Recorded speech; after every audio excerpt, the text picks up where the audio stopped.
Hey, this is Trish, and welcome to the new year. And if you're like most people, you've probably made a New Year's resolution. Unfortunately, if you're also like most people who make a New Year's resolution, you've probably already broken that resolution by now. And here's why I want to talk about this, because we think of a New Year's resolution as kind of like a little wish that we can make. It's like a little pinky swear promise that we can make, but it's okay if we break it. Well, not if you're really serious about the things that you're making resolutions for. And so I thought I would take a minute just to talk about the word resolution. As a writer, a lyricist, and singer, the words are my life. And, talking, I love that. So words are super important to me. And the word resolution it's a two-part word. You have the prefix re, but then you have the solution part, which comes from the Latin word solvere, which means solve. So a resolution, to be resolute, literally means to solve a problem, to solve an issue. And that prefix, re, of course, means again. So if you take the idea of the resolution in order to solve something, it makes your resolutions very different in how you approach them. Rather than just saying, hey, I'm going to make a resolution, I'm going to lose weight.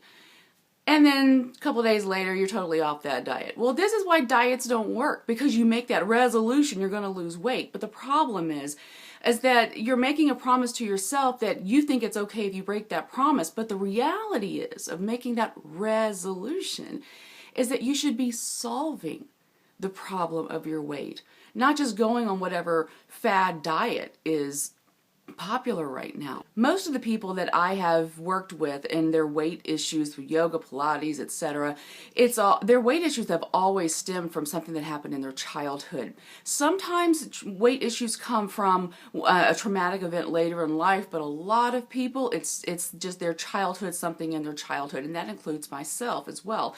So if I'm going to make a resolution, a New Year's resolution or any kind of resolution to lose weight, I have to deal with my issues. I have to solve the issues that keep me turning to food to solve my problems. I have to solve that problem of using food as a coping mechanism, because food doesn't solve my problems.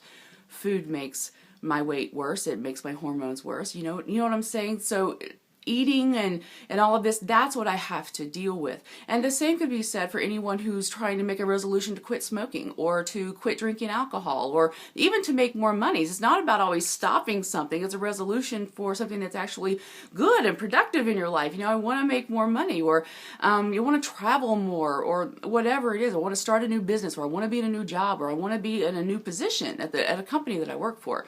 Is that it's not just about pinky swearing to yourself that these things are going to happen. It's about understanding that there are issues and things that need to be dealt with, and you have to solve them. And I really think it's interesting in the word resolution that there's that prefix of re, because re means again.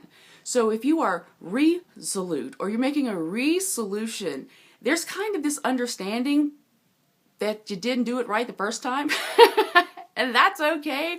You're making this resolution. You are going to be resolute because you're going to try again to solve whatever problem is at the root of this issue that you're trying to make better in your life for the year and for just happiness in your life. So just wanted to say a few things there about resolution, since it is that time of year. But you can make a new resolution anytime to make productive, wonderful change in your life, to be happier, to be healthier, not necessarily thinner, but healthier.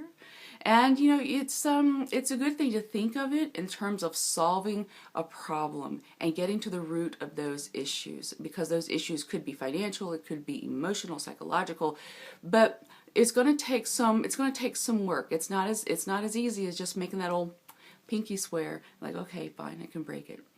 You want to solve those problems once and for all, and understand that it's a journey, and that it's okay if you don't solve it right the first time. After all, a resolution is solving this again. So be gentle with yourself.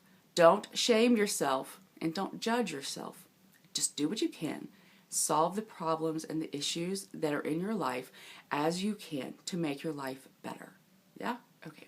All right. I love you, and I will see you soon.